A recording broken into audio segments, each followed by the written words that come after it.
प्रस्तुत है समाचार प्रभात।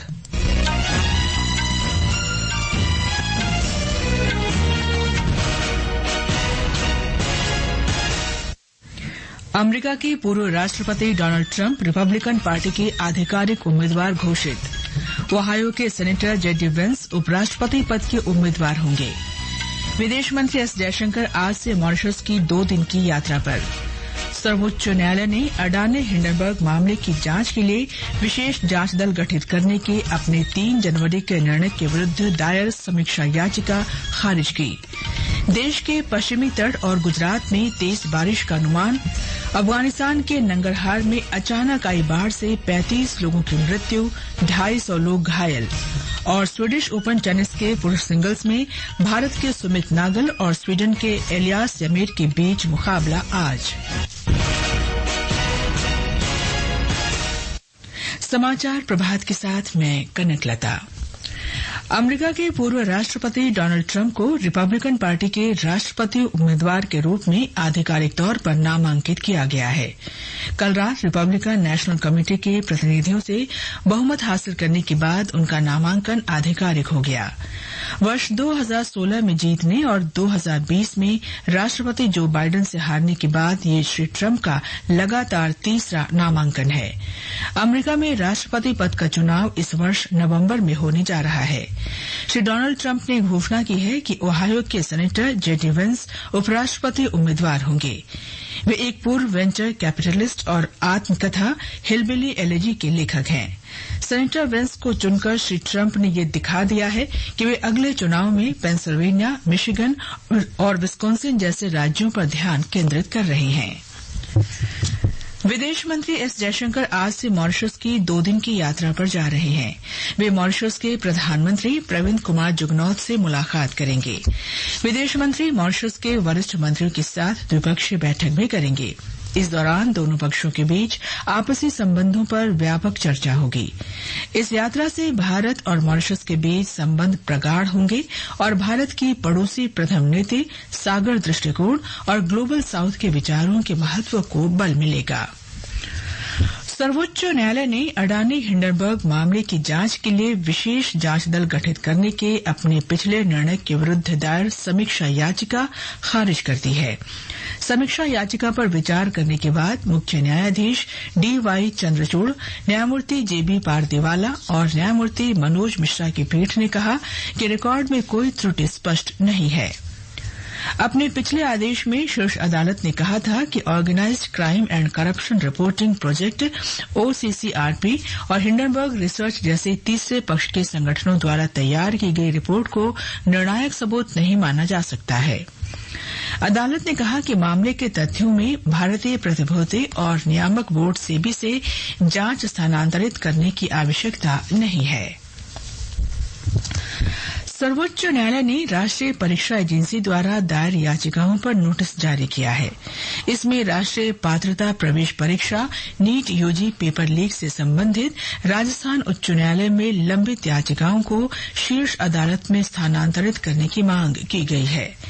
मुख्य न्यायाधीश न्यायमूर्ति डीवाई चंद्रचूड़, न्यायमूर्ति जेबी पारदीवाला और न्यायमूर्ति मनोज मिश्रा की पीठ ने राजस्थान उच्च न्यायालय के समक्ष याचिकाकर्ताओं को नोटिस जारी किया। हालांकि पीठ ने राजस्थान उच्च न्यायालय में लंबित कार्यवाही पर रोक लगाने का आदेश देने से इनकार कर दिया। नागरिक उड्डयन मंत्री किंजरापू राम मोहन नायडू ने कहा कि हवाई यात्रा को सुलभ और सस्ता बनाना सरकार की प्राथमिकता है। श्री नायडू ने कहा कि सरकार हवाई यात्रियों को दूरदराज के क्षेत्रों तक पहुंच प्रदान कराने के लिए प्रयासरत है। नई दिल्ली में कल दूसरे एशिया प्रशांत मंत्री स्तरीय सम्मेलन के उद्घाटन समारोह में श्री नायडू ने देश में नागरिक उड्डयन के मजबूत बुनियादी ढांचे के निर्माण के लिए सरकार द्वारा की गई पहलों को रेखांकित किया। उन्होंने कार्बन उत्सर्जन को कम करने के लिए पर्यावरण अनुकूल प्रौद्योगिकियों को अपनाने और विमानन क्षेत्र के लिए हरित प्रौद्योगिकियों में निवेश पर जोर दिया। केंद्रीय बंदरगाह, जहाजरानी और जलमार्ग मंत्री सर्बानंद सोनोवाल ने नागालैंड की जलमार्ग क्षमता को बढ़ाने के उद्देश्य से कई बड़ी घोषणाएं की हैं। उन्होंने कल नागालैंड के चोमाकेदिमा में भारतीय अंतर्देशीय जलमार्ग प्राधिकरण द्वारा आयोजित सम्मेलन में ये घोषणाएं की। श्री सोनोवाल ने तेजो उसुमकी राष्ट्रीय जलमार्ग 101 को भी विकसित करने की घोषणा की। उन्होंने सामुदायिक घाटों के साथ साथ रो पैक्स घाटों की व्यवहारिकता का अध्ययन करने के साथ डोयांग नदी जल की विशाल परिक्रम क्षमता को विकसित करने के लिए पहल करने की भी बात कही। ये समाचार आकाशवाणी से प्रसारित किए जा रहे हैं।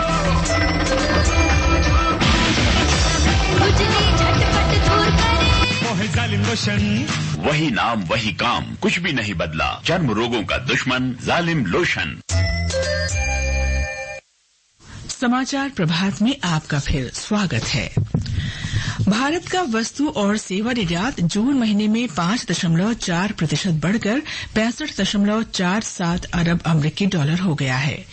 वाणिज्य और उद्योग मंत्रालय के अनुसार अप्रैल जून तिमाही में समग्र निर्यात वृद्धि 8.6% बढ़कर 200.33 अरब डॉलर हो गई। व्यापारिक निर्यात में पिछले वर्ष की तुलना में 2.55% की वृद्धि दर्ज की गई। इस वर्ष जून माह में व्यापारिक निर्यात वृद्धि के प्रमुख चालकों में अभियांत्रिक वस्तुएं, इलेक्ट्रॉनिक सामान, दवाएं, कॉफी और कार्बनिक तथा अकार्बनिक रसायन शामिल हैं। भारत के G20 शेरपा अमिताभ कांत ने कहा है कि देश ने डिजिटल पब्लिक इंफ्रास्ट्रक्चर DPI की मदद से 9 वर्षों में जो उपलब्धि हासिल की है उसे DPI के बिना हासिल करने में 50 वर्ष लग जाते। श्री अमिताभ कांत ने डिजिटल पब्लिक इंफ्रास्ट्रक्चर पर भारत के G20 कार्यबल की अंतिम रिपोर्ट जारी करने के अवसर पर ये बात कही। उन्होंने कहा कि भारत डिजिटलीकरण के मामले में बहुत आगे है और रेहड़ी पटरी वालों से लेकर बड़े शॉपिंग मॉल तक एकीकृत भुगतान प्रणाली UPI का इस्तेमाल होने से देश में वैश्विक स्तर पर सबसे ज्यादा डिजिटल लेन देन होता है। भारत में खरीफ फसल की बुआई 575 लाख हेक्टेयर से अधिक क्षेत्र में की गई है। कृषि मंत्रालय ने कहा है कि पिछले वर्ष की इसी अवधि के दौरान लगभग 50 लाख हेक्टेयर की तुलना में 62 लाख हेक्टेयर से अधिक क्षेत्र में दालों की खेती हुई है। तिलहन की खेती 140 लाख हेक्टेयर में की गई, जो पिछले वर्ष की इसी अवधि के दौरान 115 लाख हेक्टेयर अधिक है। धान की बुआई का क्षेत्रफल बढ़कर 115 लाख हेक्टेयर से अधिक हो गया है, जो पिछले वर्ष की अवधि में 95 लाख हेक्टेयर से अधिक था। तेलंगाना सरकार ने फसल ऋण माफी के कार्यान्वयन के लिए दिशा निर्देशों को सूचीबद्ध करने वाला एक सरकारी आदेश जारी किया है। आदेश के अनुसार प्रत्येक किसान परिवार के लिए 2 लाख रुपए तक की छूट की सीमा तय होगी और नागरिक आपूर्ति विभाग द्वारा जारी खाद्य सुरक्षा कार्ड को किसान परिवार के रूप में नामित करने के लिए आधार के रूप में मान्यता दी जाएगी। एक रिपोर्ट। ये छूट 12 दिसंबर 2018 से 9 दिसंबर 2023 के बीच अनुसूचित वाणिज्यिक बैंकों, ग्रामीण बैंकों और जिला सहकारी बैंकों से प्राप्त अल्पावधि फसल ऋणों पर लागू होगी। ऋण माफी कार्यक्रम के अंतर्गत किसानों को अतिरिक्त ऋण राशि बैंकों को चुकानी होगी और शेष 2 लाख रुपए किसान के ऋण खाते में जमा किए जाएंगे। राज्य सरकार कृषि ऋण माफी के लिए एक विशेष पोर्टल संचालित करेगी और प्रत्येक किसान के ऋण खाते, डेटा सत्यापन, पात्रता और अन्य सहित सभी विवरण पोर्टल में उपलब्ध कराए जाएंगे। किसानों की शिकायतों के समाधान के लिए एक शिकायत कक्ष भी स्थापित किया जाएगा। हैदराबाद से MS लक्ष्मी की रिपोर्ट के साथ समाचार कक्ष से अमन यादव। अमरनाथ गुफा में हिम शिवलिंग के दर्शन के लिए 4132 तीर्थयात्रियों का एक और जत्था जम्मू के भगवती नगर आधार शिविर से कश्मीर घाटी के लिए रवाना हुआ। इनमें से 1808 तीर्थयात्रियों ने सुबह बालतल आधार शिविर से और 2324 तीर्थयात्री पहलगाम से रवाना हुए। मौसम विभाग ने आज देश के पश्चिमी तटीय भागों में तेज बारिश की संभावना व्यक्त की है। आकाशवाणी समाचार से बातचीत में मौसम विभाग के वरिष्ठ वैज्ञानिक RK जनामणि ने कहा कि गुजरात, महाराष्ट्र और कर्नाटक क्षेत्र में मानसून की सक्रियता बढ़ गई है। महाराष्ट्र कोस्ट यानी कोकण एंड गोवा और उसी के साथ साथ कोस्टल कर्नाटक और साउथ इंटीरियर कर्नाटक, इसी में लाल कलर का वार्निंग हम लोग दिया है। और एक लो प्रेशर एरिया जो है वो फॉर्म हो चुका है ओवर उड़ीसा कोस्ट, और इसके वजह से जो मानसून काफी एक्टिव है, जो गुजरात रीजन है, महाराष्ट्र है और कर्नाटक एंड केरला है, बहुत ज्यादा बारिश होगा और फ्लैश फ्लड भी हो सकता है। मुंबई भी हैवी रेनफॉल वार्निंग दिए हैं। और अगर सेंट्रल इंडिया का बात करें तो उड़ीसा, मध्य प्रदेश, इस जगह में छत्तीसगढ़ में हैवी रेनफॉल हो।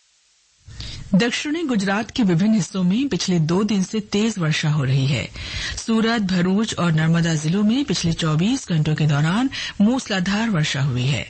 सूरत जिले के उमरपाड़ा में कल सिर्फ 6 घंटों में 13 इंच से ज्यादा वर्षा दर्ज की गई। मौसम विभाग ने आज 8 जिलों में तेज वर्षा का रेड अलर्ट जारी किया है। ब्यौरा हमारे संवाददाता से। गुजरात में कल व्यापक वर्षा दर्ज की गई। पिछले 24 घंटों में 200 से अधिक तहसीलों में हल्की से भारी बारिश दर्ज हुई। बारिश के चलते राज्य के प्रमुख बांध और नदियों में जल स्तर बढ़ गया है। भारी वर्षा के कारण सूरत, भरूच और नर्मदा जिलों में सामान्य जनजीवन असरग्रस्त हुआ है। इस बीच मौसम विभाग ने राज्य के 8 जिलों में आज रेड अलर्ट जारी किया है, जिसके अनुसार दक्षिण गुजरात में छोटा उदयपुर, नर्मदा, भरूच, सूरत और नवसारी, जबकि सौराष्ट्र क्षेत्र में जूनागढ़, अमरेली, भावनगर, गिर सोमनाथ और दीव जैसे तटीय क्षेत्रों में भारी वर्षा का अनुमान है। राज्य में अब तक 30% बारिश दर्ज हुई है। अपर्णा खुंड, आकाशवाणी समाचार, अहमदाबाद। महाराष्ट्र के रायगढ़ के विन्हेरे और रत्नागिरी के दीवान खावते स्टेशनों के बीच एक सुरंग के बाहर भूस्खलन के बाद रेल यातायात निलंबित कर दिया गया है। मलबा हटाने की कोशिशें अब भी जारी हैं। ब्यौरा हमारे संवाददाता से। आईएमडी ने महाराष्ट्र के रायगढ़ जिले के लिए रेड अलर्ट एवं पालघर, रत्नागिरी, ठाणे, मुंबई, सिंधुदुर्ग, पुणे, सातारा, कोल्हापुर, परभणी, हिंगोली, अमरावती और वर्धा जिले के लिए ऑरेंज अलर्ट जारी किया है। राष्ट्रीय आपदा प्रतिसाद बल ने कुर्ला, घाटकोपर, वसई, ठाणे, महाड, खेड, चिपळूण, कोल्हापुर, सिंधुदुर्ग, सांगली में एक टीम, अंधेरी में 3 टीमें और नागपुर में 1 टीम तैनात की है। स्थानीय प्रशासन हर स्तर पर संभावित खतरों से बचने के लिए सतर्क और तैयार है। भावना गोखले, आकाशवाणी समाचार, मुंबई। पूर्वी अफगानिस्तान के नंगरहार के पास स्थित कुनार प्रांत में इसी तरह की प्राकृतिक आपदा में 5 लोगों की मृत्यु हुई है। स्वीडिश ओपन टेनिस के पुरुष सिंगल्स के 32वें राउंड के मुकाबले में आज भारत के सुमित नागल का सामना स्वीडन के एलियास यमीर से होगा। पुरुष डबल्स में आज शाम सुमित नागल और पोलैंड के करोल ड्रेजेव्स्की की जोड़ी का मुकाबला फ्रांस के अलेक्जेंडर मुलर और लुका वान एश से होगा।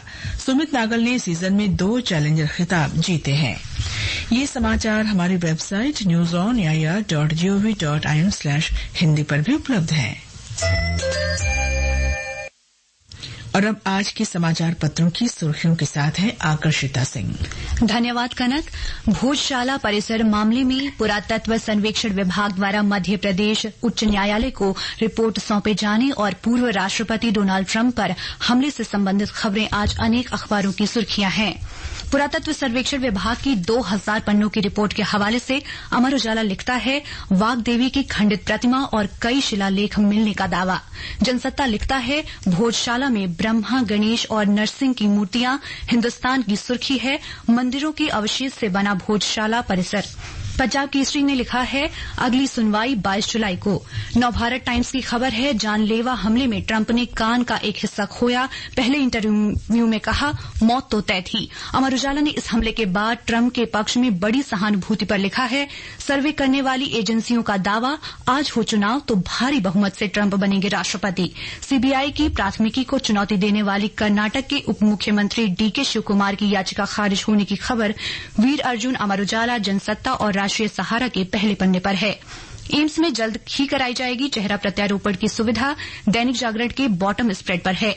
राष्ट्रीय थिंक टैंक एनएपीआई द्वारा खिलाड़ियों और फिल्म स्टार को पत्र लिखकर मानक से अधिक मात्रा वाले नमक, चीनी और वसा के खाद्य उत्पादों का विज्ञापन न करने की अपील राजस्थान पत्रिका में है। और अंत में मुख्य समाचार एक बार फिर।